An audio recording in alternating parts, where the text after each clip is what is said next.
Hi there, I'm here to show the invisible decrease on the round. This time this is that tabby cat I'm working on. And I am changing colors, but you notice I did not pull through with a different color, but there is a rhyme. There is a reason to my rhyme. Anyway, I'm going to do two together. So here's what I'm going to show, and I'm going to use this yarn. I'm going to go in the front, but down here, and then up through, and notice I'm holding two yarns together. That's to get the color I want. So I went down through the first loop, up through the second loop. Now I'm going to grab my yarn over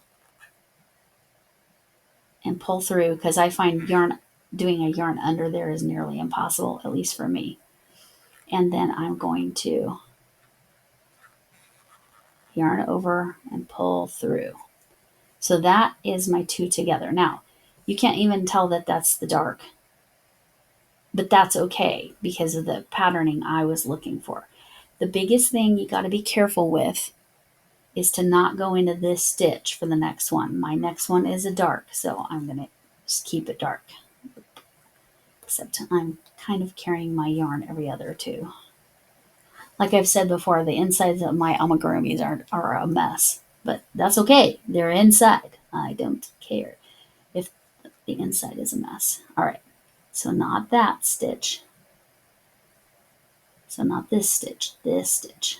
But I want to carry that yarn, so I'm just putting it down underneath, grabbing, pulling through, making sure I don't pull any of that other pairing of yarn, and pull through just like normal. But anyway, that's how you do it. Down through the first loop, up through the second loop, yarn over, yarn under, whatever you do. Pull through those two loops,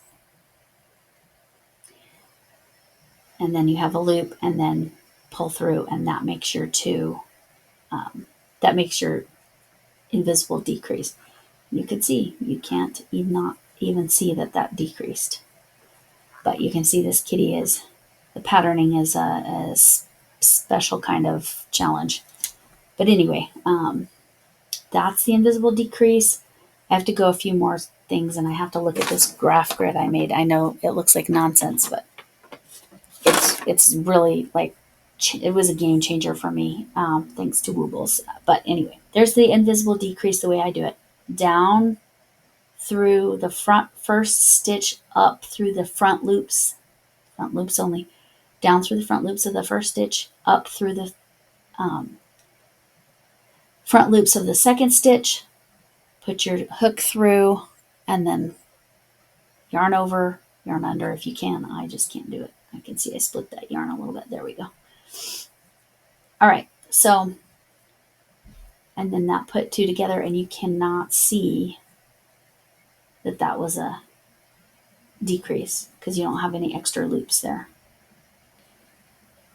So that is what I'm doing on this orange tabby cat. You can see the color work is a little insane.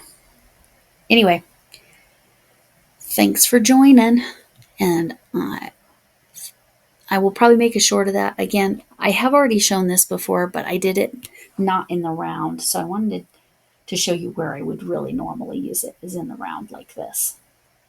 Because then you can really see it just disappears. It's right there, and it just disappears. Now, does it look the same as these stitches? No, but it also doesn't really show or leave a seam. All right, thanks for checking this out.